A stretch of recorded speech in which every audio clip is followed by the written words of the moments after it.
E aí, pessoal, vamos começar o 6º episódio do Tomorrow Talks. Quem fala é João Pedro, host. Estou aqui com meu sócio, Bruno Bétega.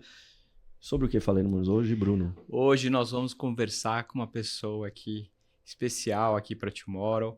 Ela trabalha no serviço de terceirização. Olha só. Hoje o nosso convidado é o Ricardo Bonato, formado em comunicação social, com ênfase em publicidade, pós-graduado em administração de empresas pelo Mackenzie e concursos na área de sucessão familiar, interessante, pela SPM e auditor interno pela DNV. Sócio-diretor do Beta Serviços há mais de 22 anos. Muito bem-vindo, Ricardo. Bem-vindo, Ricardo. Obrigado, Bruno. É um prazer estar aqui. Pô, um prazer ter você aqui conosco hoje, nesse episódio, falando sobre terceirização de serviço. Vou começar com esse questionamento sobre a terceirização, que ela vem, é um mercado que vem crescendo, é um mercado de trilhões hoje no Brasil. E por que a terceirização passou a ser vista como uma estratégia? Porque ela é estratégica, basicamente, né? Terceirização de serviços, no final das contas, é um modo que as empresas têm de aperfeiçoar as atividades que eles precisam ter em suas empresas, mas não têm a expertise de como realizar essa atividade. Todo mundo terceiriza, efetivamente, né? A gente às vezes pensa na terceirização de serviços como apenas aquela mão de obra que faz a limpeza, a portaria e etc. Porque automaticamente se remete a isso. Mas quando você contrata, por exemplo, um escritório de advocacia, você está terceirizando. Sim. Você não está contratando um profissional que vai ser um advogado dentro da sua empresa para fazer isso. Assim como você contrata um escritório de contabilidade. E por que quando você faz isso, você está terceirizando e você está buscando o mesmo objetivo? Porque efetivamente é isso. Você está querendo uma empresa especializada em um determinado ramo de atividade para que daí então você tenha mais liberdade de executar aquela atividade que é da sua empresa, o core business, para daí então você ficar menos preocupado, né? Então, a Beta, por exemplo, é uma empresa que mesmo ela terceirizando os serviços, ela também terceiriza outras atividades, né? Então, eu tenho um corpo administrativo que é composto por diversos profissionais, mas existem algumas atividades que eu prefiro ter parceiros estratégicos. Então, é por conta disso que a terceirização de serviços é vista de uma forma estratégica, porque ela é um meio estratégico. E como começou essa parte de terceirização? Quem que começou? Como é que veio isso à tona? Faz tempo. A Beta é uma empresa que neste ano vai fazer 37. Ela, obviamente, não nasceu comigo, né? Tem essa carinha de novinho e tal. Não fui eu. Não funciona. Mas já estou há bastante tempo lá. É uma empresa que foi fundada pelo meu pai. Então, é uma empresa familiar que, lá atrás, quando ele trabalhava com manutenção predial, ele foi convidado pela empresa a qual ele prestava serviços para prestar serviços na área de limpeza. Aí você fala assim, nossa, mas assim, desse jeito? É porque na época a terceirização não era tão profissional da forma que hoje é, pelo menos na área de facilities, sim, que é o que a gente está falando aqui. A burocracia é diferente, né? O processo para chamar... Não, Bruno, não é pela burocracia não, cara. Na verdade, é pela falta de profissionalismo mesmo. Falta de profissionalismo. Estrutura, organização. Porque, exato. Aquilo que você tinha na tua casa era basicamente replicado nas empresas. É claro que hoje em dia ainda tem empresa que faz isso, mas a verdade é que atualmente a terceirização envolve muito mais tecnologia, muito mais treinamento, muito mais métodos de monitoramento que não existiam naquela época. Então, naquela época, houve a necessidade desta empresa ter um serviço de limpeza terceirizado. O meu pai já prestava serviços na área de manutenção, lhe fizeram um convite, ele aceitou e aí a história começou. Obviamente que ele batalhou para que as coisas acontecessem, mas por um bom tempo a Beta, que era Beta Limp, olha só o nome, Beta Limp, por isso que hoje vocês veem a razão social da Beta como Beta Limp, na verdade o nome fantasia é Beta Serviços. Mas por quê? Porque ela foi fundamentada para ser de limpeza. Só que aí o próprio mercado começa a se modificar. Sim. E aí ele começa a trazer o quê? Poxa, você não terceiriza isso também? Porque eu estou precisando de uma copeira. Pergunta aquilo, vai aqui. Pô, dá certo. Aí você traz uma Começa a criar um copeira. portfólio, né? Exato. Aí quando você vê, a tua empresa está prestando serviços em várias áreas. A Beta não foi a pioneira no mercado. Muito pelo contrário. Temos algumas empresas hoje que têm mais de 60 anos. Mas mesmo assim, estas empresas atravessaram o mesmo período que a Beta atravessou de um não profissionalismo. Esse profissionalismo veio acontecer a partir dos anos 2000 com muita força. Aí, cara. E o que foi que gerou esse ponto de inflexão e começar a se especializar, se estruturar? Por que em 2000 e não antes? Concorrência. Concorrência. Né? Você começou a ter a vinda de algumas empresas internacionais e uma que fez história no Brasil e não existe mais, a ISS. A ISS é uma empresa que quando veio para cá, se não me falha a memória, ela é dinamarquesa. Posso estar falando uma grande bobagem. Tá? Mas eu sei que é europeia, ela veio e trouxe metodologias e concepções completamente diferentes. A gente tem que lembrar que na época não existia globalização, essa velocidade de informação e etc. Não tinha e-mail, né? Internet, né? Era um bom tempo, né? Não tinha WhatsApp, né? Graças a Deus. Mas por conta disso, as coisas não aconteciam na velocidade que hoje nós estamos acostumados, inclusive de compartilhamento de tecnologias e de novos métodos. E de repente uma empresa que vem para cá e traz tudo isso, ela abala o mercado. E, ao mesmo tempo, ela começa a trazer uma demanda de fornecimento que não existia antes. Então, material melhor desenvolvido, um equipamento mais eficiente, acessórios mais eficientes e tal. Então, também nessa época, você tem o surgimento de equipamentos que nem existiam. Porque, assim, você fala hoje... E a gente trabalha junto há um bom tempo já, e a gente consegue falar sobre robôs, falar disso, daquilo. O que era robô naquela época? Imagina, o máximo que você tinha era aspirador e uma enceradeira. Né? Então, a abertura do mercado, novos concorrentes, trouxe essa necessidade de profissionalização. Caso contrário, nós íamos todos ficar para trás. Não tenha dúvida sobre isso.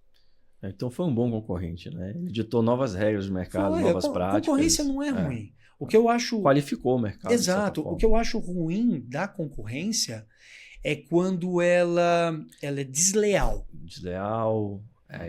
Ela não é ética. De preço. Exato. Ela não é ética, ela é desleal, ela acaba por quebrar os próprios conceitos de uma terceirização de qualidade, ou mesmo de produtos e etc. Né? Quando você fala desleal, quais os principais pontos que você vê como desleal numa concorrência? Preço baixo para quebrar o mercado? O que você vê? Existe isso.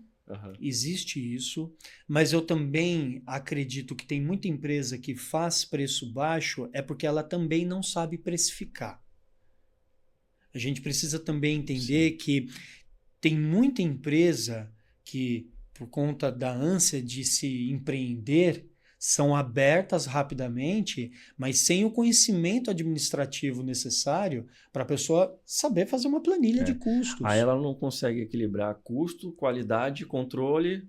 Não consegue. Dura aí seus 4, 5 anos. Exato. E acaba... E na área de terceirização, a gente tem uma situação que gera muito custo e que você não consegue escapar, que é manutenção de folha de pagamento. Isso. Folha de pagamento traz um custo absurdo. A gente fala que, assim, se eu lhe apresentar uma proposta, entre 70% a 80% do custo é folha de pagamento. 70%? O custo, o que a gente fala, o custo Brasil. São cargas tributárias elevadas no processo de contratação. Exato. Então, assim, este custo em terceirização de serviços, você não tem muito como escapar. Isso. E tem muitas empresas que não têm esse conhecimento jurídico, seja da parte da própria legislação, a CLT, mas também das questões sindicais. Porque Que muda de muda, cidade para cidade, de muda categoria de estado, para principalmente categoria. de estado, né? É. Mas cada estado tem uma convenção coletiva Sim. que vai balizar o piso salarial daquela região, os benefícios e E tem etc. também os sindicatos das categorias, né? Que E tem tem das as categorias. nuances ali de Exatamente. Então precisa ter esse tipo de atenção, caso contrário. Então, assim, uma parte da lealdade pode ser isso? Pode ser isso. Mas uma outra parte que eu vejo da deslealdade é a própria corrupção no mercado mesmo. Uhum. Tá?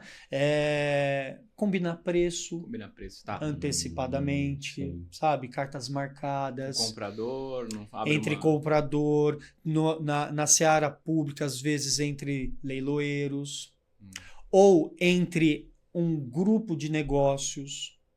Não sei se eu estava explicando para você sobre isso, mas digamos que se faça uma licitação pública e a Beta não presta serviços para órgãos públicos, tá? E não é porque é corrupto. Não é por conta disso. Porque a gente também tem que tomar o cuidado de não generalizar.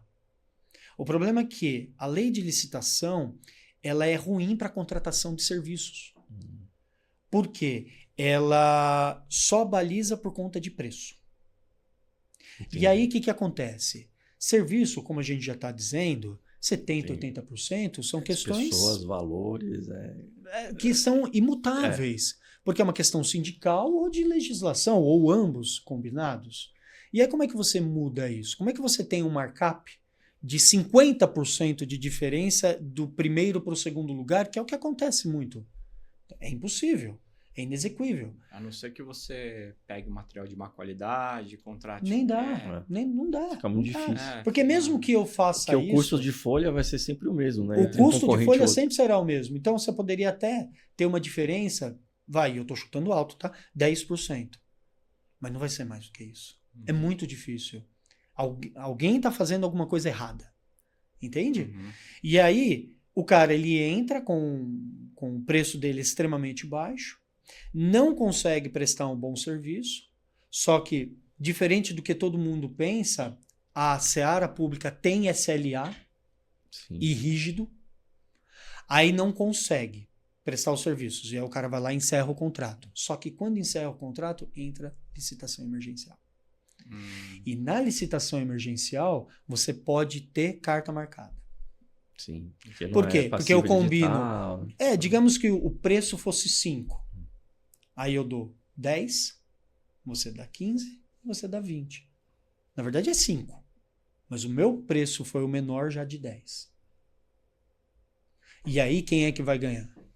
Sou eu. Essa diferença a gente reparte. Sim. Esse é um problema. Eles fazem um jogo. Esse é um problema. E aí, o que eu faço uma crítica no mercado hoje de terceirização de serviços, e isso eu já faço há um tempo, essa crítica. Os maiores prestadores de serviços poderiam mudar este cenário. Se eles observassem com mais carinho, inclusive, o próprio ramo em que eles estão inseridos. Mas a grande verdade é que eles só querem fechar mais contratos. Eles viraram private equities de terceirização. Entendeu? Só fazem os investimentos. Mas no final das contas, não estão fomentando a melhoria do valor agregado ao próprio serviço.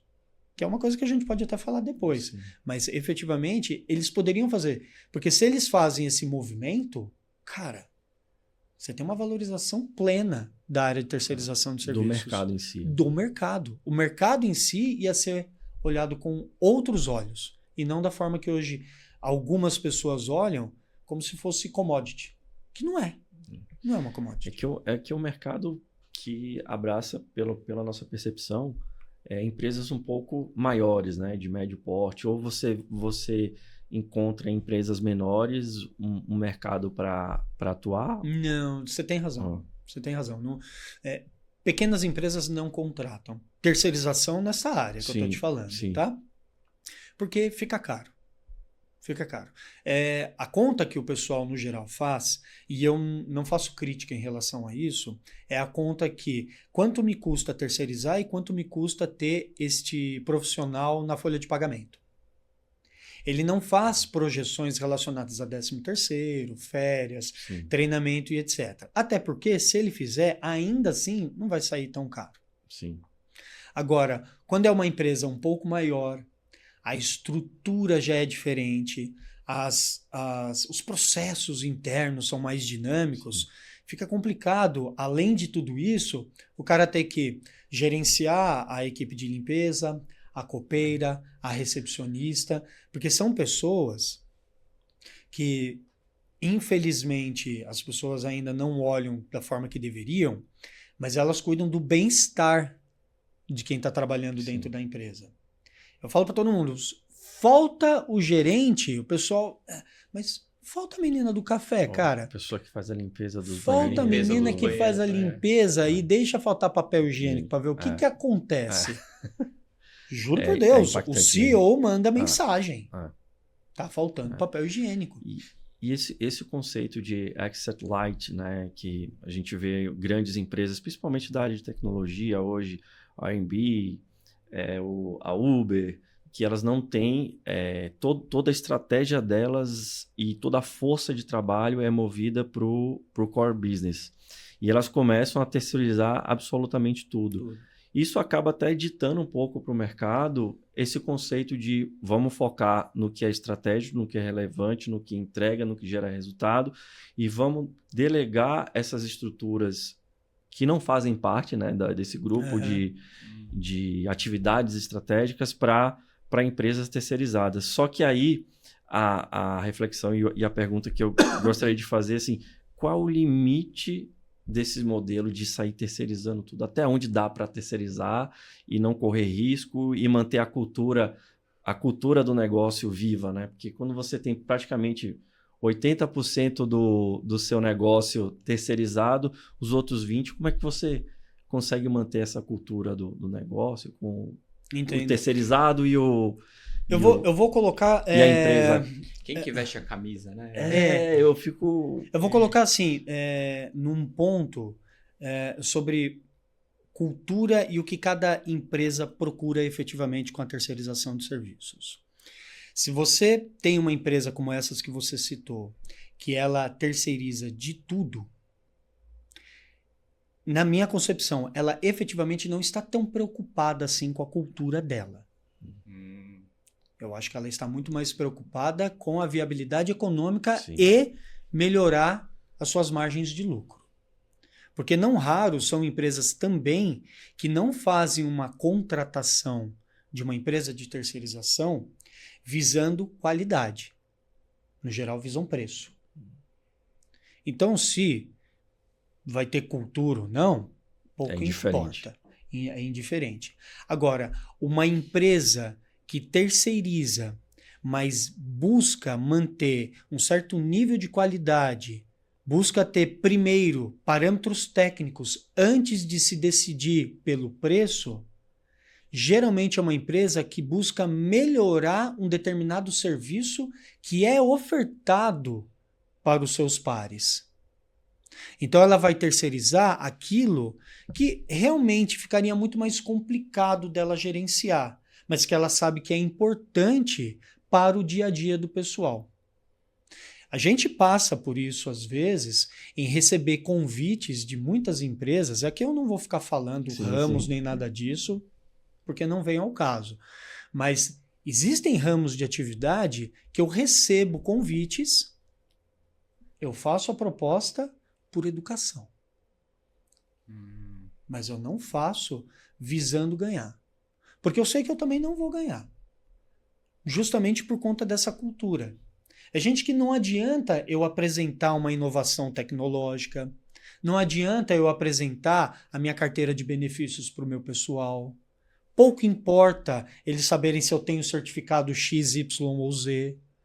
Eles não estão se importando com isso.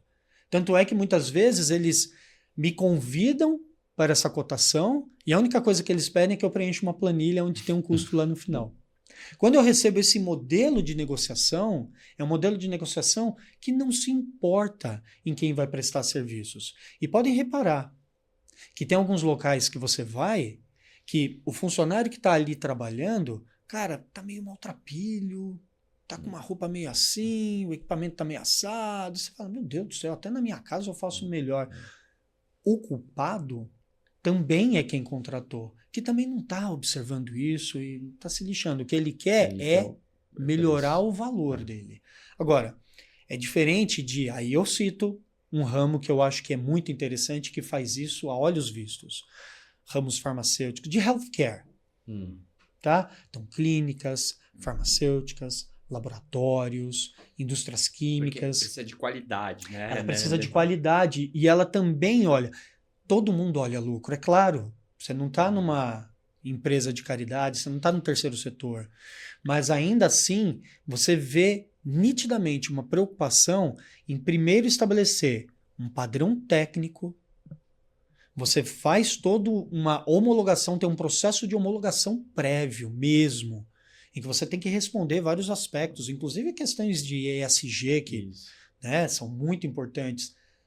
Depois que você passa por isso, ele começa a perguntar sobre preço. Aí você vai para uma visita técnica para apresentar uma proposta e tal. Mas faz sentido, porque são segmentos que têm um nível de fiscalização também muito maior, né? Além disso tudo, né, eles têm essa visitas frequentes de órgãos fiscalizadores, então tem que manter alvarás em dia. Ser então... embargado porque por conta da limpeza, separar uma produção, né? Não, prejuízo de milhões.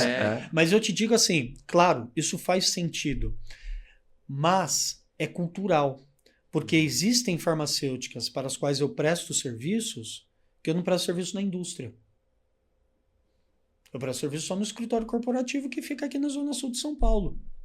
Ainda assim, a visão deles é diferente. E te digo mais, no geral, eles tentam equiparar os mesmos benefícios que o pessoal dele recebe para os meus. Porque eles querem que haja uma integração realmente do pessoal terceiro para lá. Isso é muito legal. Você tem... Valoriza, né? Uma valorização real daquela mão de obra. Aí você pergunta assim, pô, então por que o cara ainda assim terceiriza? Porque ainda assim ele vê vantagem estratégica. Porque se faltar uma pessoa, eu reponho. Se tiver férias, eu reponho. Eu tenho uma equipe que faz monitoramento. Eu tenho uma outra equipe que vai fazer treinamento. Ele não precisa comprar os equipamentos. Eu compro. E não só compro, como me comprometo a sempre observar se os equipamentos são up-to-date. Entende? Então ele não precisa ter toda essa preocupação. Mas ainda assim ele tem a cultura de, ó, o cara tá aqui, ele tá trabalhando 8 horas por dia aqui dentro. Então vamos valorizar esse profissional que tá aqui dentro. Então são empresas que dá gosto de você trabalhar. Boas práticas. É legal.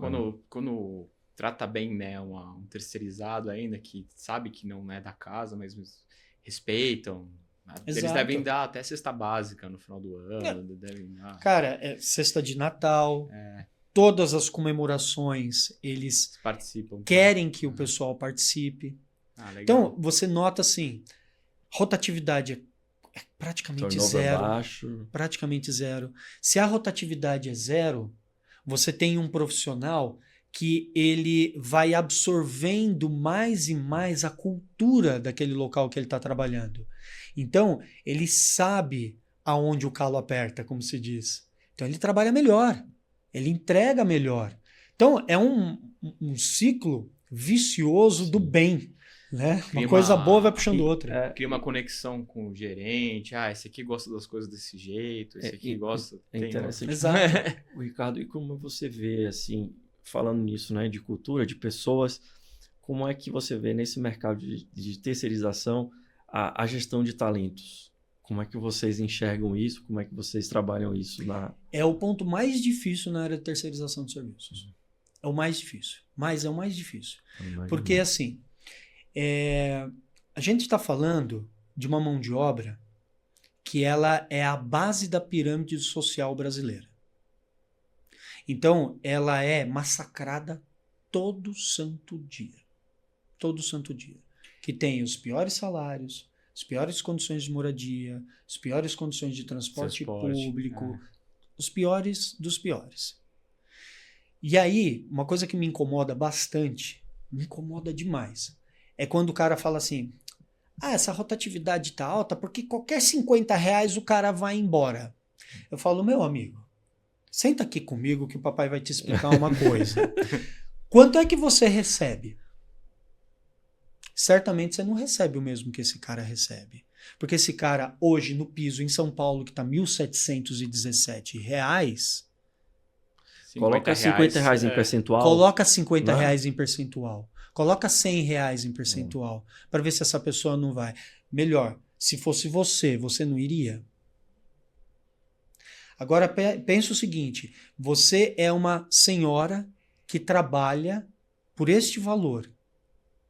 Aí você passa todos os dias, sei lá, por um bairro bacana, aonde a diária gira em torno de R$200, R$250. E aqui eu tô falando um valor módico, tá? Porque eu sei que tem bairros aí que pagam muito mais do que isso.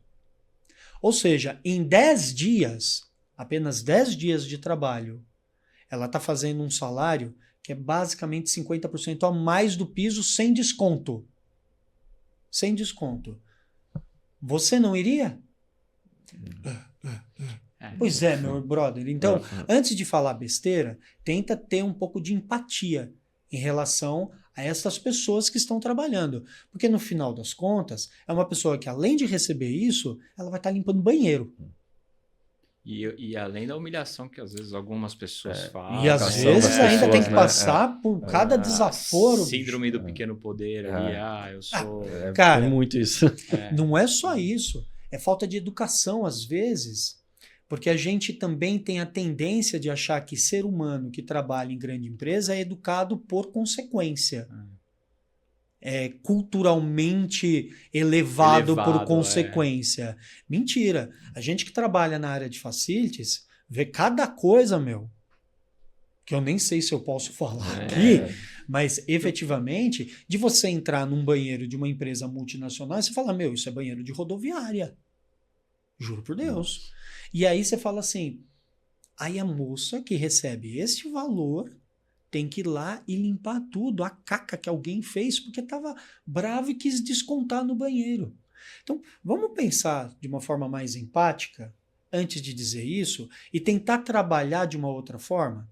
Será que se a gente melhorasse, eu sei que salário acaba tendo um impacto por conta de encargos, etc. Ok, é assim no mundo inteiro que tem encargos, etc. Sim. Então vamos melhorar o benefício.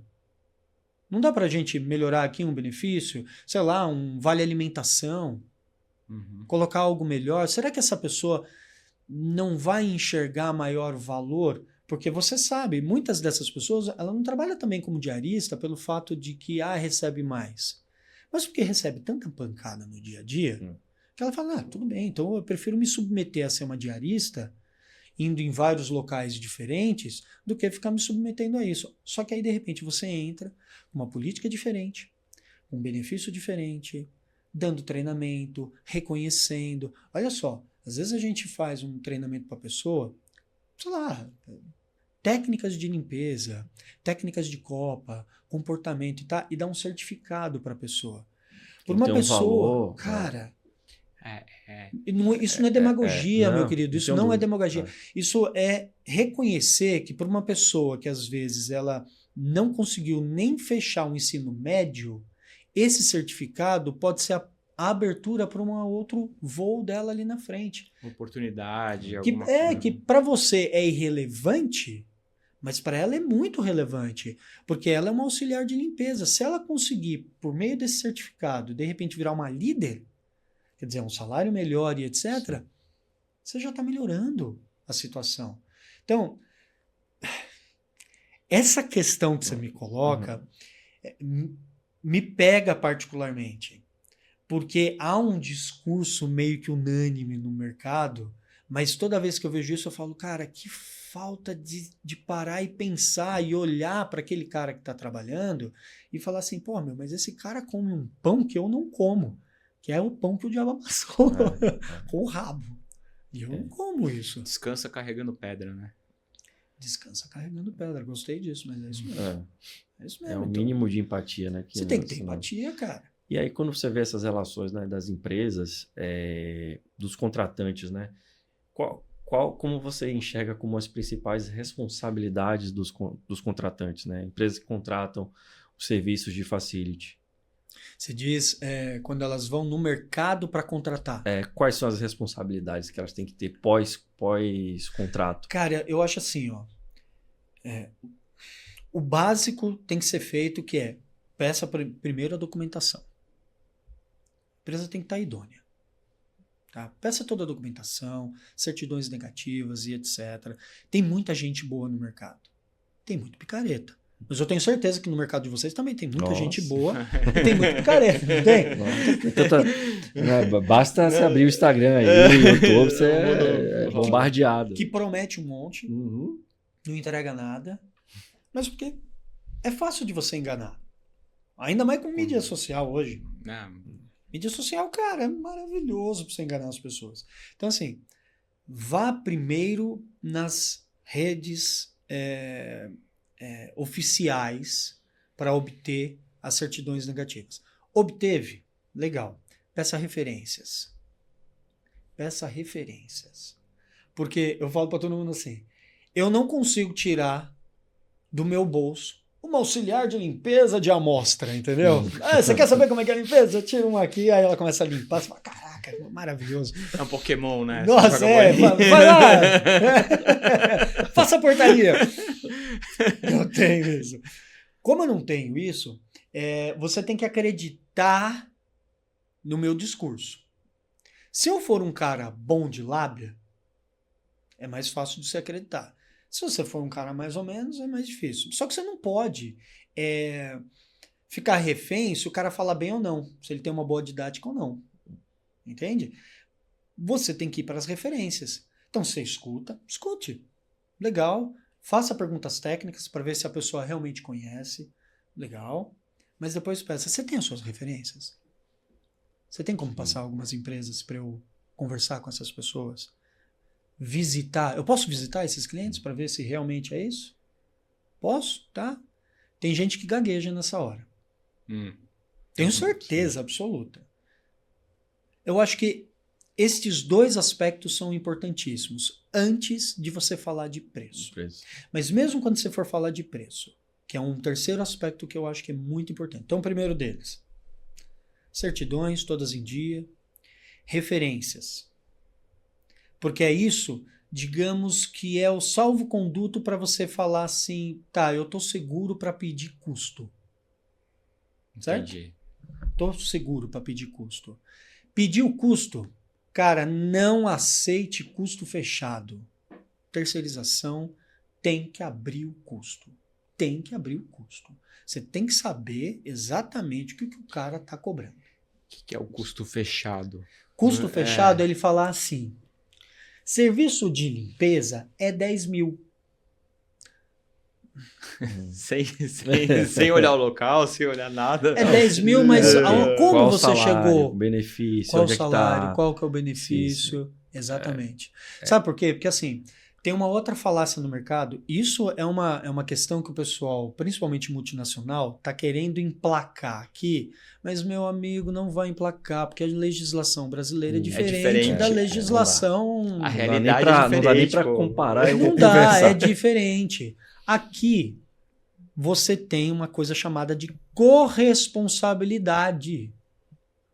Cara, então não adianta você vir com uma ideia de que você está contratando serviços. Porque se a empresa fizer 10 mil reais, mas nesses 10 mil reais ela não conseguir pagar a folha de pagamento, o que vai acontecer é que você no futuro vai ter responsabilidade solidária. Mas eu fiz um contrato aqui que está dizendo que eu contratei serviços. É problema seu. Exatamente. Porque quando aquele funcionário lesado entrar na justiça, o advogado automaticamente vai arrolar a tua empresa e o teu cliente no processo. E se a outra empresa fizer tudo isso aí por mau caratismo, a gente voltou um pouco, sim, a bucha ficou para você. Cara, eu tenho um cliente, já está comigo há alguns bons anos. E a gente entrou porque tinha uma outra grande no mercado que faliu. Simplesmente faliu. Ela faliu. Já vi tudo. Não pagou. Ela não pagou. Ficou com um passivo trabalhista gigantesco. Os funcionários entraram todos na justiça. Então, todos os clientes para os quais esta empresa prestava serviços foram arrolados no processo. Um deles foi esse meu ex-cliente. Cara, foi, sei lá, no mês de setembro agora, setembro 25, para deixar bem claro para todo mundo. Setembro 25, eu fui lá fazer uma reunião. A menina falou, você sabia, Ricardo, que eu ainda estou pagando coisa da empresa? Nossa. Eu falei, como assim? Já faz uns 6 anos que eu estou aqui dentro. Ele falou, porque o buraco foi enorme, cara. Então quer dizer que existe um risco do terceirizado processar tanto a sua empresa quanto o seu cliente, no caso. Sim, porque não é que ele vai te processar, é porque existe a questão de corresponsabilidade. Isso. A lei da terceirização, ela traz essa segurança. E olha, eu concordo. Sim. Eu concordo. Por que eu concordo? Para evitar maus feitos. Para os dois lados. Para os dois lados. Isso. Porque da mesma forma que você tem empresa de terceirização que tem data de abertura, mas também tem data de fechamento, porque o cara abriu só para dar golpe, você também tem gente que fecha os olhos para isso. É o bendito daquele comprador, e estou aqui fazendo um disclaimer, tá? Eu não sou contra os compradores. Mas tem profissional que só olha para a meta do fechamento. Ele não faz aquilo que a gente está falando sobre a pré-qualificação. Então é um cara que ele fecha os olhos por uma CND que esteja mais ou menos, que tem uma referência, né? Mas o cara tem um custo acima fantástico. Aí ele fecha os olhos para isso. Você imagina se não tivesse essa segurança. No final das contas, o que se lasca é o funcionário, que já é lascado. O cara já é lascado. A empresa foge, aí o outro fala, eu não tenho nada a ver com isso, eu só contratei serviço. Entendeu? E aí, o que acontece com o cara que trabalhou, sei lá, 5, 6 anos? Cadê o custo da rescisão dele? Que é aquele dinheiro que, sei lá, ele vai dar de entrada pro apartamentozinho dele. Sim. Ele não tem. E tem alguma atividade que não pode ser terceirizada? Pela lei, não. Falando em lei, né? Pela lei, não. Pela lei, não. É engraçado isso, né? Até a atividade fim eu posso terceirizar. É engraçado isso. Mas é óbvio que isso não se faz. No seu ponto de vista, trabalhando com terceirização, qual área que é extremamente estratégica na terceirização que você vê evolução, que você vê que é uma área que cresce? Você pode abrir esses dados para a gente? Posso, sem problema algum. A área mais estratégica na terceirização é a operação. É o operacional. É a mais estratégica. RH é muito importante, sem dúvida alguma, porque ela que faz prospecção de pessoas, faz RH treinamento e etc. Eu acho bem importante, assim. É muito importante, é muito importante. Mas o operacional, quando você fala operacional, você está falando de atendimento. É a principal ponta de lança de atendimento. E eu te digo assim, porque que na minha visão, né? Sempre na minha visão, mas porque depois de 22 anos trabalhando e caminhando por esse ano para 23 na área de terceirização, a reclamação campeã de vendas em todas as trocas é falta de atendimento. Falta de atendimento. A gente vive isso muito com alguns clientes, né? Quando foi tópico do primeiro podcast, toda a estruturação de campanha, user experience, redes sociais, CEO, todo o marketing integrado entrega para o cliente um lead qualificado, com vontade de fechar negócio. O atendimento mata a venda. E aí ele não entende, 100 leads e não fecha uma venda no mês. Aí a gente vai sondar quem é que está ali recepcionando esse contato. Então, atendimento de fato é... E até mesmo atendimento estratégico. É comunicação com o cliente direto. Isso aí pesa também, porque você precisa ter uma pessoa qualificada para entender aquilo que está sendo falado, está sendo abordado, e a pessoa tem que estar lá de prontidão para falar, tô aqui, tô entendendo o que você tá falando, tô captando a sua mensagem, vou trabalhar nisso.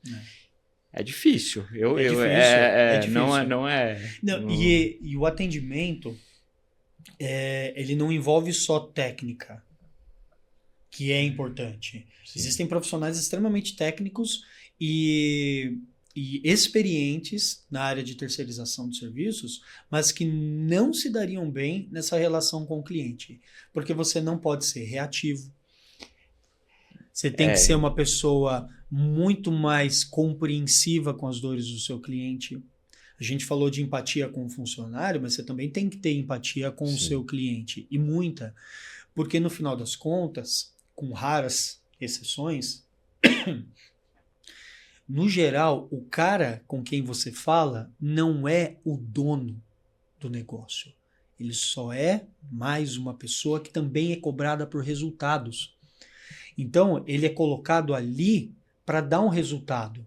Resultado esse que se reflete na forma que ele vai te cobrar. Entende que é uma cadeia? Então, se você não tiver essa empatia e olhar para a cobrança dele apenas como um cara sendo chato, você nunca vai atingir as expectativas dele. Sim. E aí que está o grande problema na área de terceirização de serviços. Por quê? Porque as empresas não se estruturam para manter um bom atendimento, principalmente aquelas que vão crescendo. Graças a Deus, a Beta vem crescendo muito. Só que uma preocupação que a gente tem continuamente é como sustentar este crescimento de modo não perder esta cultura de atendimento. De modo saudável, né? Que você consiga manter os valores da empresa, a qualidade, equilibrar tudo. Exato. Esse é um equilíbrio difícil. E porque assim, nem toda terceirização ela é estratégica. Tem terceirização que ela existe por um reflexo de crise, terceirização que acontece por uma desorganização financeira. Exato. Esse aqui me falou uma coisa que eu nunca vou esquecer. Crescer dói. Acho que você deve estar. Porque envolve muita responsabilidade e envolve a necessidade de você contratar uma pessoa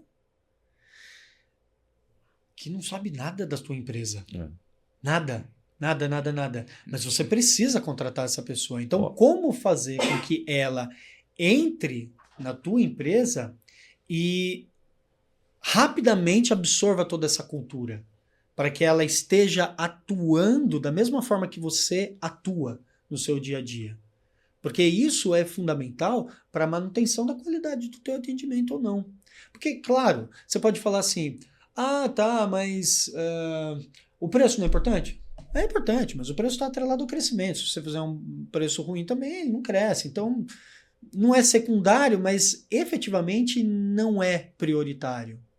Honestamente. Até porque, se você tiver um valor agregado muito interessante, o preço fica em segundo plano até.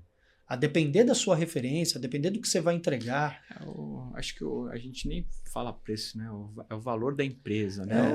Mas para falar em preço, valor, fazendo uma ponderação, assim, contratei um serviço de terceirização, como eu faço para medir o retorno sobre esse investimento? Como é que eu meço o ROI a empresa? Como é que a empresa mede? Tem indicadores? Se foi acho que indicadores, né? Quais seriam? Tem indicador. Na verdade, são os mesmos indicadores da área financeira como um todo.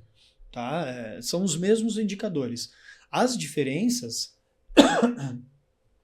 é que, no geral, a gente tem uma taxa de retorno após 12 ou 24 meses. Pra você ter ideia. Porque dependendo do projeto, você faz investimento de R$1 milhão. Sim.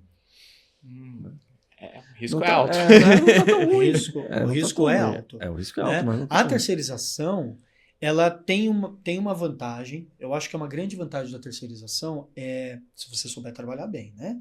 É a perenidade. Eu acho que essa é uma grande vantagem. Por quê? Se você souber trabalhar, você consegue manter contratos por um longo período de tempo. Isso lhe permite que essa taxa de retorno ela seja substancialmente incrementada, vamos chamar assim, ao longo do tempo. Por quê? Porque você faz um investimento inicial que se paga E depois você não precisa fazer o mesmo investimento ao longo do contrato. Então é interessante nesse sentido. Então a perenidade na terceirização de serviços lhe permite ter, digamos, uma previsibilidade econômica muito orçamentária, interessante. né, também. No entanto, a depender do contrato que você fecha, o custo inicial para dar o start, ele é muito alto. Por quê? Porque você pode estar falando, às vezes, de um equipamento que vai custar R$400 mil. Você compra esse equipamento só para um cliente? Só para um cliente. Porque você fala assim, mas não tem locação? Claro que tem. Tem vários equipamentos que locam. Mas tem vários equipamentos que você não loca. Porque não tem demanda. E às vezes ele é específico para, sei lá, um determinado cliente. Eu comprei um robô, um robô semi-autônomo, né? Para fazer jardinagem, ele custou R$400 mil. E como é que... Conta esse robô aí, como é que você foi ver? Você testou antes? Como é que é? Então, a beta... Deve ser legal pra caramba, né? Ver esses equipamentos aí. Não, é legal pra caramba. É legal. Você parece uma criança. Você... É muito bom. Assim, a área de terceirização, na área de facilities, ela tem duas grandes e importantes feiras no mercado hoje, que é a Infra, de Facilities Management, e tem a IG Expo. A Infra, ela é bem generalista, porque como ela fala de facilities como um todo, então ela traz desde tecnologias até empresas que apenas fazem gestão. Apenas entre muitas aspas, tá? Mas é isso. Então ela é muito ampla, ela é bem generalista. Tem escritórios de arquitetura que se colocam lá, escritório de móveis e etc. Porque, cara, o que é facilities? Facilities é tudo que não é o teu core business. Ponto. Tá? Ponto. Tá, a minha cadeira quebrou. Chamo facilities. O ar-condicionado. Chamo facilities. Chamo facilities. Para alguns casos, o Severino, né? Que era chamado de serviços gerais. Na época que meu pai fundou a empresa. Era serviços gerais. E hoje virou facilities. Tanto é que, abrindo parênteses, tem uma ISO que vai ser lançada sobre certificação de facilities. E vocês sabem, né? Cada norma da ISO ela tem um mote principal, né? Então, 9.000 é qualidade. 14.000 é meio ambiente. Tá? 18 é segurança do trabalho, né? Essa daí, sabe qual que é? Bem-estar. Bem-estar.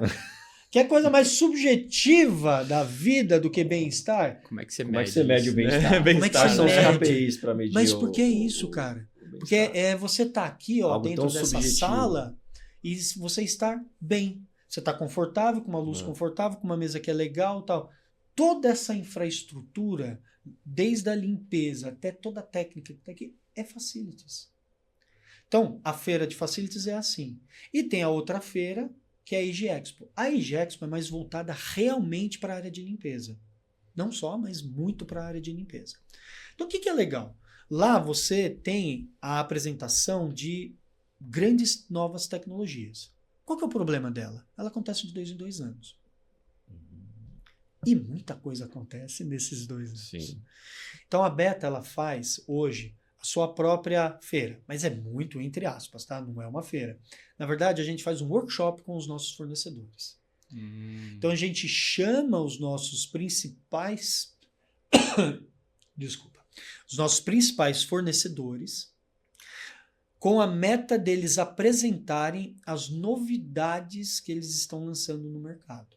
Não é que eles não possam trazer aquilo que já está convencionalmente aplicado, mas a prioridade é a novidade. E aí a gente chama a nossa equipe operacional para estar ali olhando. E cara, é nessas horas que a gente vê, e a gente voltou pro robô, né? Então é nessas horas que a gente vê o robô. E foi aí que eu conheci um desses robôs. Porque o cara apresentou, cara, é um robô, sei lá, um quarto desta mesa. Então ele não é pequenininho, assim, não é tão pequenininho, não. Mas ele tem uma produtividade de umas 5 pessoas da área de jardinagem. Nossa. É muito. Muita coisa. Aí você fala assim... Mas como é esse robô? Ele tem um aspecto humanoide? Não, um carrinho? Deve ser um É um carrão, carrinho. É um carrinho. E ele faz todo esse trabalho. Mas é para trabalho pesado.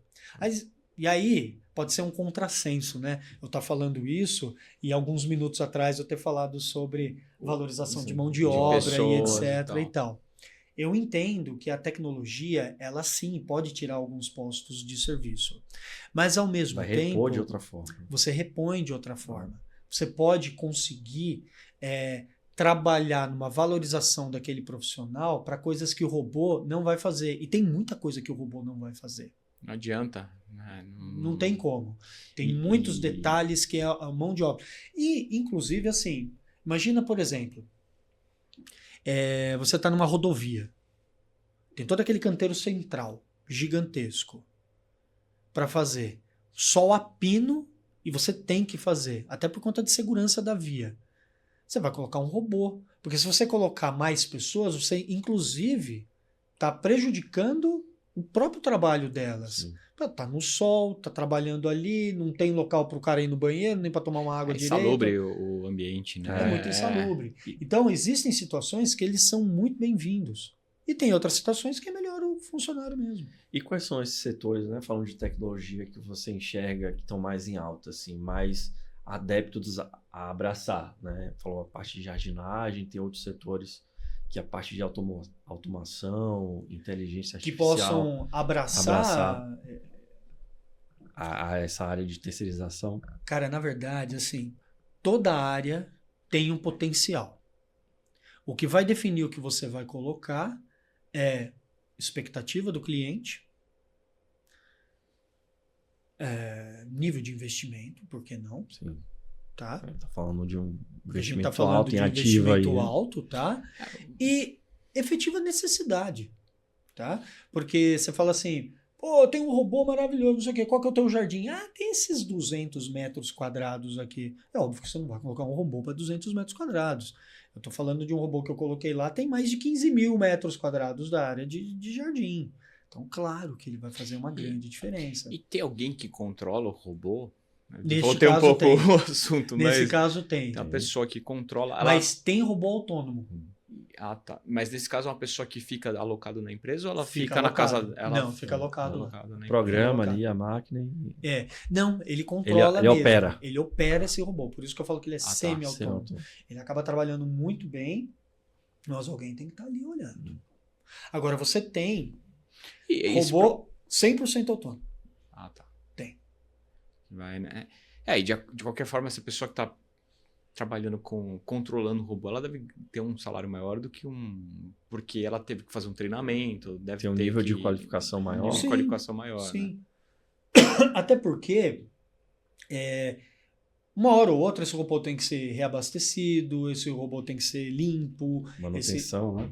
E esse cara acaba sendo o responsável. Por isso que eu te falo que às vezes você tira de uma parte, mas você consegue qualificar outra até para melhorar a condição de vida dele. Tá? Então é um robô que pode lhe proporcionar muito mais eficácia no serviço sem deteriorar a questão da mão de obra em si, porque você pode qualificá-la e melhorar. Agora, tem casos, como esse robô 100% autônomo, que ele vai ao encontro da necessidade que às vezes o cliente tem, e aí que a gente fala sobre aplicabilidade, né? Da tecnologia. Quem é que pode investir isso? São várias as áreas. Se for uma empresa, por exemplo, que tem uma grande área de jardim, mas fica muito caro ele colocar vários profissionais, às vezes você coloca 2 profissionais ali e o resto você preenche com robôs autônomos. Então, o que acontece? Esses profissionais acabam atuando no paisagismo, que é uma coisa mais minuciosa, de poda, detalhezinho e etc. E aquele grosso que é gramado, que todo mundo acha que é simples, mas é difícil pra dedéu. Grama só dá trabalho, meu amigo. Dá muito trabalho. Dá mesmo, dá trabalho. Bicho. Pode conversar com qualquer... Quem mora em casa sabe falar bem sobre isso aí. Não, cara. E outra, jardim, grama, tem altura certa. Você tem que fazer cobertura vegetal. é suscetível a praga pra caramba. Tem essas. Porra! Eu não nem fazia nem ideia. Muita praga, muita praga. E outra, as pessoas elas têm a tendência, porque todo mundo acha que sabe de jardim, né? Até a hora de começar a trabalhar com ele. Não, você tem que cortar baixinho. Aí que mora o problema. O cara corta baixinho. Vira uma lâmina. E além de cortar baixinho, ele ainda retira todo o extrato vegetal rastelando. Na primeira chuva, cara, todo o substrato que está em cima ela vai embora. Aí ela fica suscetível a pragas. As pragas vêm. E não tem jeito, fica a área externa. É passarinho que pousa. O vento traz a praga. Não tem como. Então, tem que saber cuidar. É uma área... E é caro, né? Porque morre um jardim, aí vai lá comprar um caminhão. E aí? De grama. E você nunca compra assim, vou comprar uma carretinha, né? Uma saveirozinha. Não. É um caminhão para colocar lá que custa não sei quanto, aí o cara coloca e você fala, nossa, mas já acabou? Já entendi que o jardim da minha casa vai ser de concreto, né? Pensa bem, cara. Pensa bem. Sério. Mas num caso desse que a gente tá falando, tem uma empresa que tem 2 jardineiros, uma área enorme, mas é uma empresa que quer valorizar, porque tem uma área bonita e tal. Se você entra com um robô, cara, você matou a pau. Porque ele faz uma atividade e ele trabalha 24 horas por dia. Sério. Não para nem à noite, assim? Não, porque você programa ele. Aí você fala, mas a bateria não acaba? Não, porque tem um sistema... O fabricante que estiver nos escutando sabe que eu estou falando do produto dele. Mas é porque o produto dele é bom pra caramba. É bom pra caramba mesmo. Digamos que essa mesa fosse a área de jardim. Então, ele vem, faz a delimitação da área por meio de uma guia mesmo, mas que fica imperceptível. E esse robô, então, ele vai emitindo sinais para que ele fique dentro desta área. E ele, né, o fabricante coloca uma área específica para que o robô volte e se autocarregue. Eu imaginei que uma parte dele se separasse, fosse carregar e voltasse. Ele sabe quando, aí ele dá uma rezinha lá e volta. Então, faça chuva, faça sol, faça muito sol, faça muita chuva, ele está trabalhando. Então, é muito legal. E você consegue programar altura de corte, pelo fato dele sempre estar cortando, a incidência de pragas diminui. Então, o cliente, a princípio, ele fala, será que vai dar certo? Quando ele começa a ver o resultado... Isso. Falando em resultado, né? Como é que você faz para medir o sucesso de um serviço de terceirização prestado por vocês? Você deu um exemplo da questão da grama. Ele economiza caminhões de gramas por ano. Quais são os indicadores que vocês avaliam assim como relevantes para medir o êxito de um bom contrato de terceirização? Além da satisfação do cliente de você ouvir. Mas na verdade, esse é o maior. Esse é o melhor KPI. Esse é o melhor. Não tem como. Porque você fala assim, eu poderia mensurar de diversas formas. Os KPIs todos relacionados ao ESG, por exemplo. Quantos treinamentos eu fiz, minha política de conduta, ou economia de água, ou, sei lá, emissão de carbono. Tudo isso é muito legal. A gente, por exemplo, tem relatório de sustentabilidade todo ano. A gente envia e tal. Pô, é show de bola? É show de bola. Mas se eu não atender bem... Você vai rodar. Não adianta nada. Não adianta nada. Então, o melhor KPI que tem é satisfação. Cliente e funcionário. Sim. Cliente não só ouvir o cliente, né? Não, você tem que ouvir o funcionário. Porque tem que lembrar que ele é a ponta de lança. Não adianta nada. Eu aqui, bonitão, tal, fazendo um bom discurso e o funcionário se lascando. No final das contas, ou ele não fica na empresa, ou ele te sabota. De raiva. E eu não estou dizendo que com isso eu acho que ele é um desgraçado. Não. Desgraçado é você. Entendeu? Que levou nessa situação. Chegou a deixar esse ponto. Entende? Então você tem que ouvir o cara e tem que sentar realmente com ele. Olhar no olho, né? A gente tem há muitos anos, cara, muitos anos. Porque quando eu iniciei na Beta, porque eu sou formado em comunicação social, na parte de publicidade. E eu trabalhava numa outra empresa, antes de entrar na Beta, fazendo a parte de publicidade. Aí eu saí, na verdade saíram comigo, né? Foi um acordo. Eu entrei com a bunda, o outro entrou com o pé. Mas beleza. Aí eu saí, só que uma semana depois, eu tava entrando numa agência. Pô, que legal, tal, não sei o quê. E eu lembro que eu liguei pro meu pai para informar e ele começou a falar sobre os planos da empresa e etc. Eu não sei se ele estava tão empolgado ou se ele queria falar alguma coisa para mim. De qualquer forma, funcionou. Eu falei, meu, o que eu estou fazendo? Né? A gente poderia fomentar uma área de marketing. E aí o marketing me levou para a área comercial e o comercial ele fica muito antenado com o pós-venda. É o termômetro ali, né? É um termômetro. E aí, por conta disso, foi meio que natural eu entrar na área de qualidade. Então, a gestão comercial e de qualidade ficam sob a minha responsabilidade. Então, desde que eu entrei como gestor da área da qualidade, eu pensei, cara, eu preciso ter alguém que seja os meus olhos lá no cliente. E aí foi institucionalizado o inspetor de qualidade. Ah, isso é bem legal. O inspetor da qualidade é o cara que senta com o João e vai perguntar, e aí, tá tudo bem? Ele não vem aqui só para ver se o sistema de gestão da qualidade está funcionando, se o robô está funcionando, se o robô está funcionando, se o plano de trabalho está em ordem, se os procedimentos estão sendo seguidos. Não. Ele senta com você para conversar contigo. E aí, tá tudo bem? O supervisor, quando vem aqui, ele te procura? Você ligou lá na administração, tá tudo bem? Depois ele senta com o Bruno, que é o funcionário. Ô Bruno, e aí, tudo bem? Como é que tá? Aí, claro, ele vai ver se você sabe realmente o trabalho. Mas você tá sendo bem atendido? Tal? Cara, isso faz uma diferença, principalmente para funcionário. Porque talvez o cliente já esteja até que meio habituado, ou até por força de contrato, ele te obriga a fazer isso. Mas o funcionário não tem... Eu vou até falar para a audiência aí, porque esse insight de controlar a qualidade com inspeção, ter um inspetor para esse tipo de serviço, você vê o valor que você consegue manter um contrato. Ó que insight legal isso aí, tá? Desculpa interromper, mas eu achei muito legal esse ponto, porque eu sinto isso na carne ali, na Tomorrow.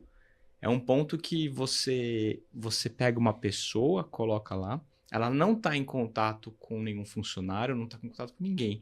É a pessoa que dá confiança para o cliente falar o que precisa ser falado.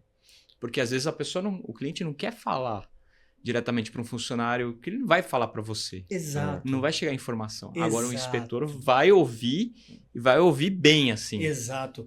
E essa é a grande questão. O inspetor, ele é o meu ouvido. Você entende? Ele é o meu ouvido. É a forma que a gente encontrou e mantém que mesmo sob crescimento, a gente ainda está próximo do cliente. Por quê? Não que a operação ela vai escamotear alguma coisa, mas certamente vai acontecer algum filtro. E é natural. Ninguém quer falar ali, pô. É natural. Coisa, é claro que assim, coisa ele vai ninguém gosta de falar que tá eu não vou nivelar todo mundo. Eu sei que a gente, felizmente, tem supervisores excepcionais. Excepcionais, mesmo. Gente que, cara, senta às vezes comigo e fala, Ricardo, errei. Fiz isso. Mas mesmo ele falando isso, ele pode esquecer alguma coisa. Pode deixar passar alguma coisa. Propositadamente ou não. Um inspetor da qualidade é mais uma forma de você monitorar.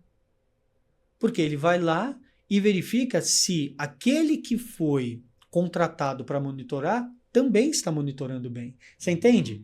Que é o monitoramento do monitoramento, é o monitoramento do RH, é o monitoramento da operação. Então, dá um resultado fantástico. Isso. Então, é o melhor KPI, cara. E do lado do cliente, assim, como você vê, como o cliente pode trabalhar um engajamento dessa mão de obra que não é da casa? Como é que, do lado do cliente, o que ele pode fazer para melhorar essa relação? Cara, ele pode fazer tanta coisa. Eles se preocupam com esse ponto que o João falou? O cliente se preocupa ou ele meio que não vem à tona essa preocupação? Então, cara, olha, eu não vou dizer nem que eu gosto de pensar que sim, porque eu sinto na carne que a grande maioria pensa assim. Mas por quê? Talvez aqueles que estejam no topo da pirâmide, dentro dos clientes, não é que não se importam, mas pouco interagem com eles no dia a dia. Então a coisa meio que passa. Mas aqueles com quem eu interajo são caras que também interagem com o meu pessoal, sentem as dores do meu pessoal. Porque não raro o gestor de facilities, que está ali no meu cliente cuidando do meu contrato, também é o cara que vai, sei lá, falar com a minha encarregada, que vai querer saber por que que a Maria faltou, por que que o seu João tá meio triste. É o cara que se envolve. Porque ele tá ali fazendo a gestão realmente das pessoas. Aí você fala assim, poxa, mas você não tem pessoas que fazem a gestão? Sim, mas eu tenho contratos em que eu não tenho um gestor administrativo lá interno. Porque eu tenho, sei lá, 5, 6 pessoas lá dentro. Nem cabe ter esse tipo de posição lá. Sim. Então você tem o quê? Uma líder de operação e os auxiliares de limpeza. E o meu supervisor, ele não consegue estar todo dia lá. Não tem como. Então quem é que está lidando com ele? O gestor da área de facilities. Então esse cara muitas vezes sente essa dor. E é um cara que muitas vezes também leva essas demandas adiante. Então, por exemplo, melhorar um vale-refeição, melhorar um vale-alimentação, ou integrar essa pessoa nas festinhas de final de ano e etc. A minha sorte, ou sei lá se é sorte, ou porque a gente emana energia, seja lá o que vocês acreditam. Mas a verdade é que a grande maioria dos nossos clientes, cara, são fantásticos. São fantásticos. E é curioso, mas aqueles que não se adequam a esse espírito não ficam muito tempo conosco. Não dura, né? Não cria sinergia. Não cria essa sinergia. Sei lá, parece que a coisa não vai, parece tudo meio enroscado. Mas tem sim, cara. Por falar nesse outro lado, né? E quais são os principais erros que as empresas cometem na comunicação com terceiros? As empresas, os contratantes. Os contratantes. Na comunicação, no dia a dia ali. Cara, são... Essa pergunta aí... Essa é uma pergunta difícil de ser respondida. Quais são os principais erros? Eu acho que, na verdade, o maior erro é a ausência de transparência. Porque, assim, rádio peão. Diz que me disse, que fez cara, isso e é aquilo. Um problema, bicho, é um problema. E olha, é inevitável. É inevitável. Se você não for transparente, não realmente trazer para as pessoas o que está acontecendo, quais são as suas expectativas em termos de serviço e tal. Se falando de rádio peão, e geralmente seus funcionários, eles têm problemas pessoais assim pesados, como é que tem pontos que você... tem. Nossa. Muitos. Você vê, a gente tem uma certificação chamada de LVCM, Livre de Violência contra a Mulher. É uma certificação específica ao braço do social do ESG.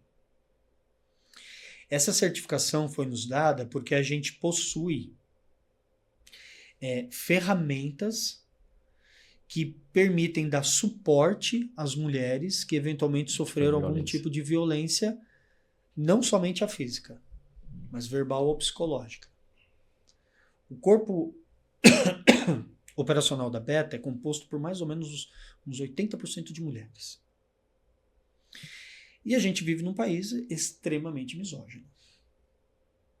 Tá? Altíssimas taxas de feminicídio, essas coisas todas que não precisa ficar aqui falando. Sim. Quem lê um pouquinho já sabe disso.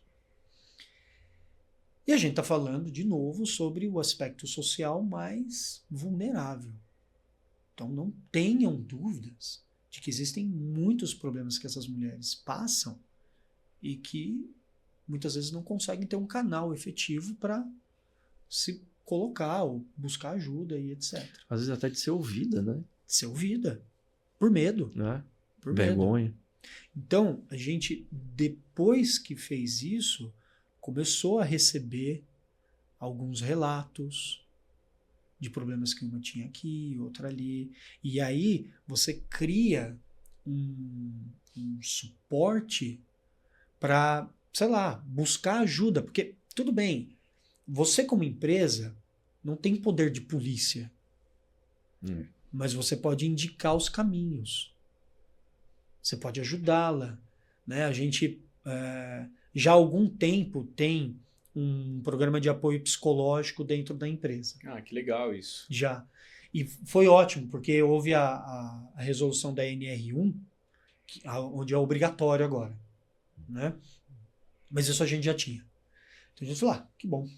Menos uma preocupação, entendeu? Beleza. Mas isso... É aquela antecipação da lição de casa. Exato. Né?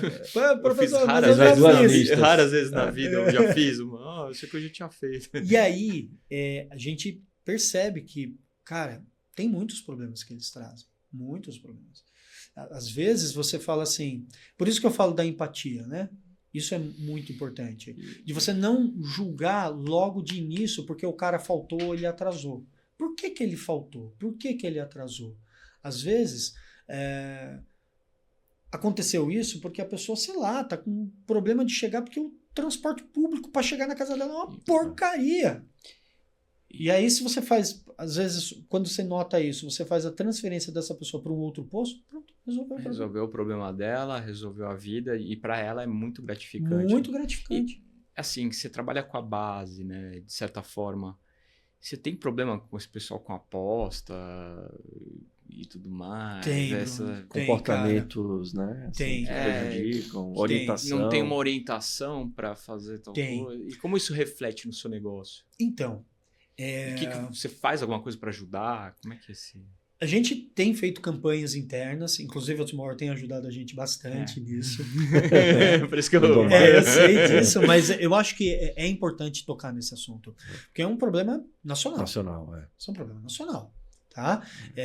Eu acho, inclusive, cara, é um inconformismo absurdo que eu tenho comigo de não ter sido aprovadas medidas contra essas bets. Ter, sabe, aberto a porteira da forma que abriram.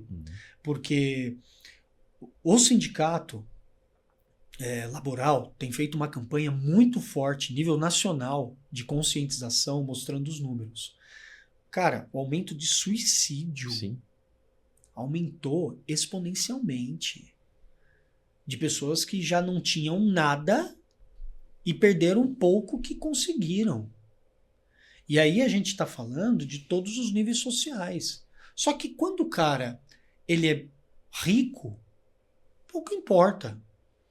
Pouco importa. Não vai fazer diferença. Agora, um cara que é classe D, classe E, que trabalha ali, mal tem o dinheiro para fazer a compra do mercado e perde por conta de jogo.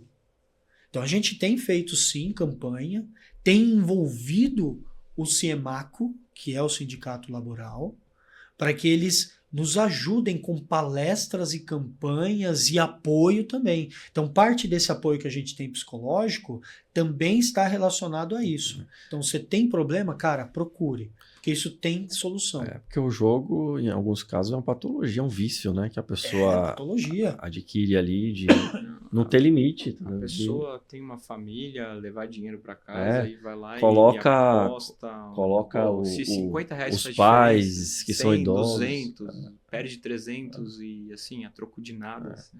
Faz empréstimo consignado com aposentadoria de pai. Sim, é uma loucura isso. É uma loucura. Tem mais, hoje... E deve ser... Eu vi um número que, assim, esse número eu achei bem impactante. Tem mais pessoas no Brasil apostando, né, com inscrições em casas de apostas e bets das mais diversas do que aplicando investimentos, bolsa de valores, poupança. Então, assim, imagina o potencial desses recursos para uma educação financeira. Eu já estou indo para um lado assim, mais de educar financeiramente as pessoas, porque falta isso um pouco também na escola, mostrar o que é um juros, o que é o impacto do mau uso do dinheiro, onde ele vai. Porque assim, se a pessoa tivesse um pouquinho de lógica, né, racional ali, financeira, não colocaria R$50. Mas esse que é o problema. Ele difícil. trabalha justamente com o ilógico, né? Porque você... a gente... por que eles acabam sendo muito suscetíveis? Porque a propaganda ela é muito sedutora. Você é uma pessoa que só come, desculpa o linguajar, mas só come merda Come mal, né? Come todo mal. dia, entendeu? E aí lhe fazem uma propaganda de que aquilo pode lhe melhorar a renda, tanto é que há um número muito crescente de mulheres, chefes de família, que estão se viciando mais do que os homens. Porque muitas vezes elas são o alicerce. Porque o que a gente vê muito, principalmente nessa área, os homens, eles trabalham, mas acabam trabalhando muito por empreita. Sim. Elas que acabam tendo maior segurança nos trabalhos manuais, como de limpeza, por exemplo. Então, por muitas vezes, seus maridos estão desempregados. Então, elas efetivamente são o alicerce. Então, bate aquele desespero. Eu quero melhorar a condição da minha família. Eu quero dar melhor para o meu filho. E aí vem uma propaganda da Bet, dizendo que você vai ganhar dinheiro. E o próprio Semaco fez um teste e demonstrou isso. Mas não deve ter sido o único que fez esse teste. Deve ser fácil, inclusive, de você achar na internet. Quando você faz o cadastro, você, nas primeiras jogadas, ganha. Isso. Não, o algoritmo trabalha dessa Ele forma. trabalha dessa forma. Sonho, E a pessoa se engano, empolga. nas 3 ou 4 jogadas você ganha. Ganha. E aí... E depois, a banca vai ganhar em todas. Só que tem um grande problema, né, cara? Enquanto casa de aposta, e eu aqui não defendo casa de aposta, tem que fazer outro disclaimer. Sim. Não defendo. Mas enquanto a casa de aposta, você tem que sair da onde você está, ir até lá, pegar o dinheiro, tá, não sei o quê, ir até a banca e tal. Então você tem uma percepção do jogo, cara, ali é o celular. Assim, enquanto você tá voltando para tua casa, você tá aqui, ó. E vai debitando automaticamente. Você perdeu, você fala, vou tentar mais um, vou tentar mais um. E nesse de tentar mais um... E é uma coisa, assim, um jogo sem emoção, né? O aviãozinho vai caindo lá, a pessoa vai apertando. Muito pelo contrário. O que dizem é que ele altera essa serotonina de tal forma no teu corpo que, cara, quando você vê, você tá envolvido. Porque ele te dá a percepção que você vai ganhar e, pô, não ganhou, mas tenta mais uma vez que você consegue. E não é só a relação de ganho e perda. A estrutura de imagens e cores que eles utilizam é estratégico para você deixar animado, né? Animado, eufórico. Aí você ainda pega os influenciadores, que são pessoas... Isso que eu acho mais assustador. De uma idoneidade extremamente discutível, para dizer o mínimo. Aí o cara pega o negócio lá e mostra. Aqui, olha, eu ganhei, ó. Você entra nesse link aqui, e depois você descobriu pela CPI das bets que era um link feito para ele. Para ele. Ele entrava, tal, fazia a simulação de que ele estava ganhando. Quando ele jogava lá nos stories dele, no descritivo lá da postagem, era outro link, completamente diferente. Então, cara... manipulação. E gente que ganha pela perda do outro. E assim, esse algoritmo, eles fazem, ainda mais que na parte de cassino, né? Eles fazem alguns poucos ganharem para dar uma certa relevância. Exato. Para os outros 90%, 95% perderem. Mas eles têm todo um controle de dados ali por trás, uma lógica de programação que eles... Fora na maldade. Fora a questão financeira E em termos do que isso traz para o país, não traz nada em termos de... Nada. Não volta nada. E parece que a maioria dessas Agora bets conseguiram tributar alguma coisa, mas É irrelevante. irrelevante. Mas parece que todas essas casas são offshore, né? O dinheiro vai embora ainda.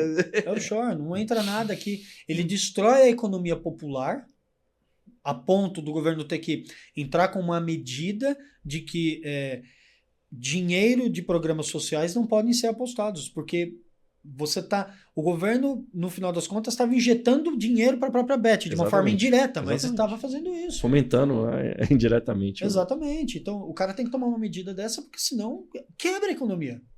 E quem entrou, inclusive, com a reclamação para entrar com a CPI, não sei o quê, porque todo mundo fala, né? Ah, foram esse partido de não sei o quê.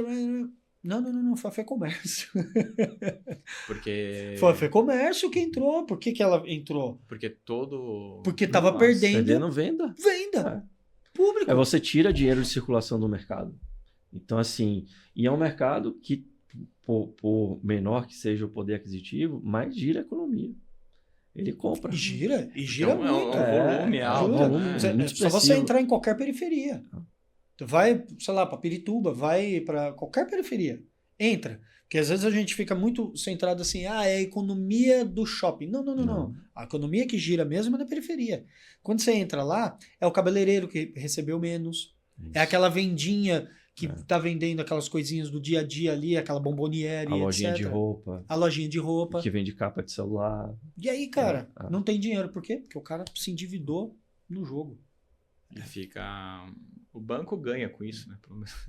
Não que seja legal, mas quem que ganha? Nós o fomos banco... para essa pauta aí da Bet, mas vai longe. Vai longe. Mas falando de cultura, né? Aí o que vocês... para manter um ambiente saudável de trabalho, você citou aí algumas ações muito interessantes, mas assim, além dessas ações, existe alguma política de comunicação com os clientes que contratam e também com a equipe que faz parte do quadro de vocês? Toda empresa tem as suas políticas que precisam ser divulgadas, né? Por meio de treinamentos, por meio de uma intranet, por exemplo. Então, tudo isso é feito aos montes na Beta. Mas nada disso vale se na prática a coisa não acontece. Né? Então, se, por exemplo, eu tenho uma política de código de conduta que fala sobre minorias, de respeito à diversidade racial, sexual, religiosa e etc. Mas quando você chega lá na empresa, você vê um monte de branco hétero ali. No mínimo contraditório. Tá meio esquisito tá meio estranho, isso. Não né? tá funcionando. Não tá funcionando. Ou quando você contrata é só para servir o café. Entende? Então, você tem que estar na prática demonstrando que a empresa ela tá abraçando essa política. Então, a diversidade de orientação sexual existe lá na Beta? Existe. Tem vários homossexuais que trabalham lá. E não se faz distinção. A distinção é um bom profissional? É um bom profissional. Ponto. Tem que olhar mais nada. Não tem que olhar mais nada. É preto, branco, japonês, é alto, baixo, árabe, gordo. Muçulmano. Tanto faz. Inclusive, eu não quero nem saber. Tá? Eu quero saber se você está trabalhando bem. Está trabalhando bem? Está trabalhando bem. É claro que eu não posso ser hipócrita em dizer o seguinte, que poxa, isso quer dizer que todas as vagas eu vou ter uma pessoa, por exemplo, preta, que vai entrar. Não, muito provavelmente não. Mas eu tenho que fazer um esforço legítimo para que isso aconteça. Por quê? Porque, inclusive... É uma inclusão. Exato. Isso é inclusão. Não é só você abrir a porta. Porque senão fica muito fácil. O cara ele fala, não, mas eu abro e eu faço aqui, tá, não sei o quê. Mas só candidatos brancos que acabam se qualificando. É mesmo? Você tem certeza disso? Você tem mais de 80% da população é preta e você quer me convencer disso? É mentira. Muito provavelmente é que você não está realmente indo na fonte. Não está trabalhando com ONGs locais, na periferia. realmente abrindo vaga, trazendo essas pessoas, dando preferência para essas pessoas. Não está formando pessoas também. Não está né? formando pessoas. Você pode pegar essa pessoa na base e tentar crescer ela. Agora, você fala assim, é fácil? É claro que não é fácil. Nada disso é fácil. Porque você tem uma resistência também de várias partes. Todos nós temos preconceitos. Por pior que seja admitir isso. E o caminho de você admitir já é um caminho difícil. Porque você tem que reviver a forma com que você foi criado, a forma com que você foi educado, a forma com que todos os dias a TV te mostrava, a novela te mostrava, filme. A gente vê numa época que nossa geração aí Exatamente. Era normativo ser desse jeito. Você trabalhava dessa forma. Então você tem que se desconstruir. A virada de chave, né? Continuamente, porque isso ficou internalizado, cara. Ficou internalizado, é muito difícil. Só que você tem que fazer isso. E eu vejo o seguinte, no meu papel de gestor, eu tenho que dar esse exemplo continuamente. Continuamente. Porque se um cara que está ali olha para mim e eu faço uma coisa diferente daquilo que eu estou colocando na política, que falsidade é essa? Por que ele vai fazer diferente? E com que cara eu vou ter para cobrá-lo? Nenhuma. Agora, se eu faço dessa forma, o dia que o cara fizer besteira, e já teve casos assim, eu posso chamá-lo e falar, da próxima você é demitido. Ah, mas foi só uma brincadeira. Não, não foi só uma brincadeira. Você ofendeu a pessoa. Se você tivesse ela ali brincando um com o outro, etc., beleza. Mas a pessoa passa, você faz um comentário jocoso, tal, por conta da orientação sexual dela, e eu tô falando de um caso real, tá? Aqui não. Aqui não. Certo. Não faz isso. Você não. Mas aqui não. Quer fazer? Problema seu, você da porta para fora. Vai em outro lugar, na empresa você não vai fazer nem na porta para fora, né? Porque se você pega essa pessoa falando na rede social, cravando um preconceito de alguma coisa... Quando eu digo porta para fora, lá ele não é mais responsável. Não na minha empresa. Você não vai fazer isso. Você vai procurar emprego em outro lugar. Enquanto ele estiver na sua empresa, ele é responsável, né? Corresponsável por essa postura. Exato. Cara, você não pode mais admitir isso. Palavras geram ações. Toda ação tem uma reação. A gente... eu fico muito... não constrangido, mas decepcionado que a população não tenha aprendido que palavras geram ações. A partir da quantidade de fake news que aconteceu, a partir da Covid que a gente passou, palavras geram ações. Muita gente morreu porque acreditou que vacina não era boa. Palavras geram ações. Muita gente morreu porque achava que máscara era coisa de idiota. Palavras geram ações. Assim como você está aqui, é só uma brincadeira, é só uma brincadeira, é só uma brincadeira, até o dia que alguém é agredido. Até o dia que alguém sofre realmente uma violência e, assim, por conta de uma brincadeira, você se sente ofendido, aí você revida e aí o cara se sente no direito de lhe dar uma bofetada na cara ou coisa pior. Então, quer eliminar? Você elimina de uma vez por todas. Até o cara ter consciência de que o ato dele não é um simples ato individual. É um ato que pode prejudicar numa cadeia muito maior. Muito maior.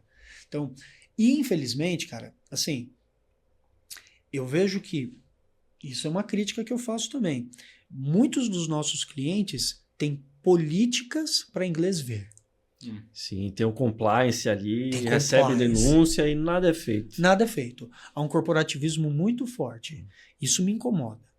Porque às vezes eu tenho excelentes recepcionistas, é muito comum. Às vezes eu tenho excelentes recepcionistas. Vou te contar um caso de uma empresa. Olha lá, polêmica, hein? De uma empresa, e não pela pessoa com quem eu lidava, mas o CEO da empresa. Ela fez um contato conosco e ela pediu especificamente, eu quero uma recepcionista trans. Falei, caraca. Mas é difícil. Por que é difícil? Essas pessoas, por conta da violência que sofrem, não se expõem tão facilmente. Essa é uma realidade. Então você tem que ir em canais específicos para divulgar vagas para essas pessoas. Entende? Então a gente achou um canal na internet onde as pessoas trans, elas depositavam seus currículos se colocando à disposição para o trabalho. E as empresas que iam lá faziam um cadastro e com isso conseguiam trazer esses candidatos. Cara, a gente trouxe uma candidata. Pensa numa pessoa qualificada. Pô, legal. Pô, animal. Passou pela entrevista com a pessoa que requisitou. Essa pessoa que requisitou ficou animadíssima com a possibilidade. Mas passou pelo CEO. Não sei se ela é tão qualificada assim, etc, tal, não sei o quê. A vaga não foi desfeita, mas sabe quem contratou? A loirinha, né?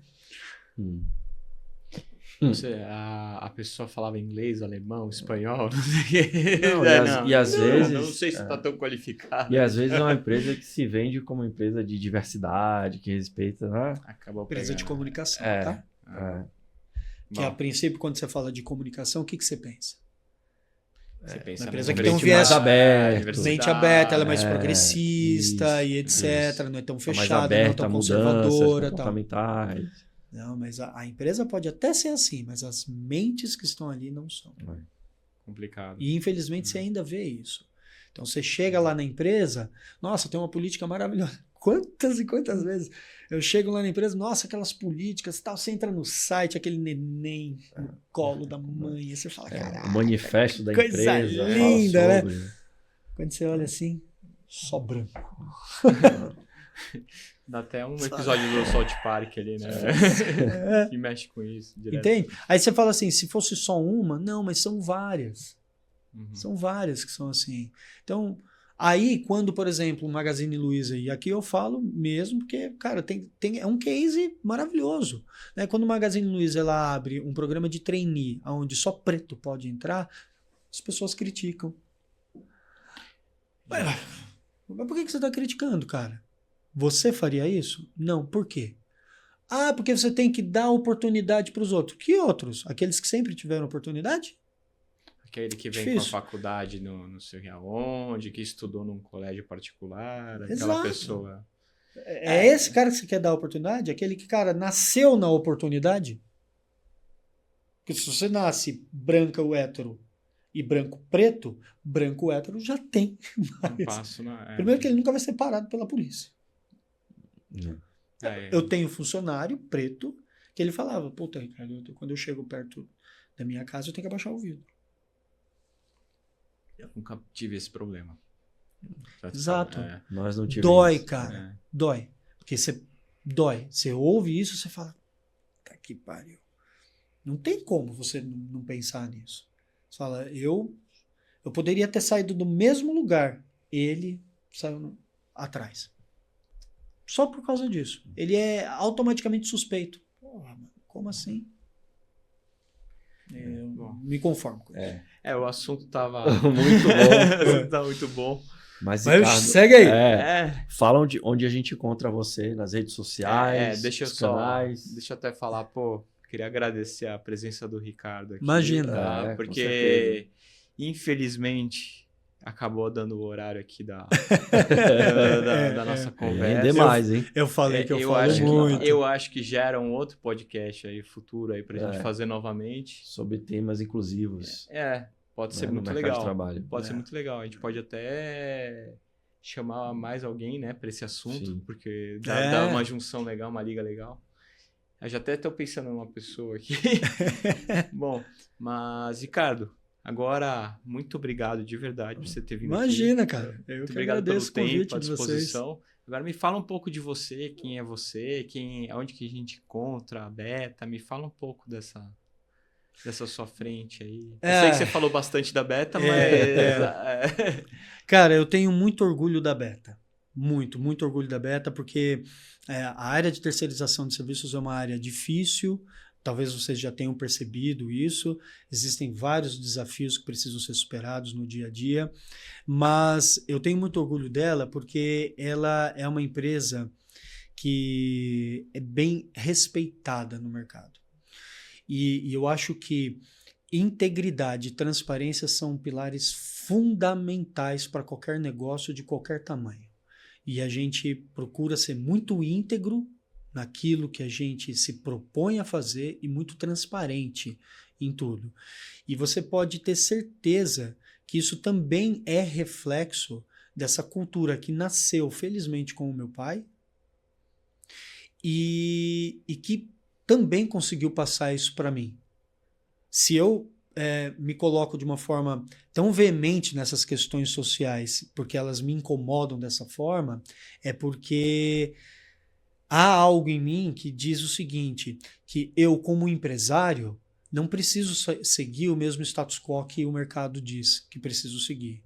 Eu posso fazer diferente. Eu posso fazer de uma forma em que, sim, uma empresa pode gerar lucro, sim, mas ela pode ter uma responsabilidade social com aquelas pessoas que estão conosco. Então, a Beta é uma empresa que procura ter um posicionamento diferente. Vou sim fazer terceirização, quero entregar qualidade, mas eu quero entregar qualidade respeitando esse meio que eu tô, esse meio em que as pessoas estão vivendo. Eu acho que isso é importantíssimo. E onde vocês podem encontrar a gente, né? betaservicos.com.br. Eu não vou lembrar do endereço das redes sociais. A gente vai colocar na bio aqui.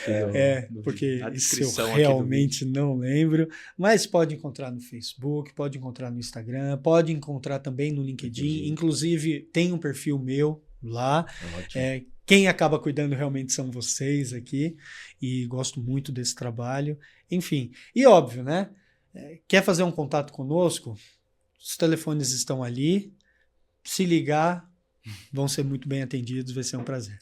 Pô, Ricardo, muito obrigado, viu? De verdade mesmo. Imagina. Mais uma vez, muito obrigado, Ricardo, pela presença. Eu que agradeço. Prazer. E para você que está aí em casa aí, agradeço por ter ficado até aqui, até o final.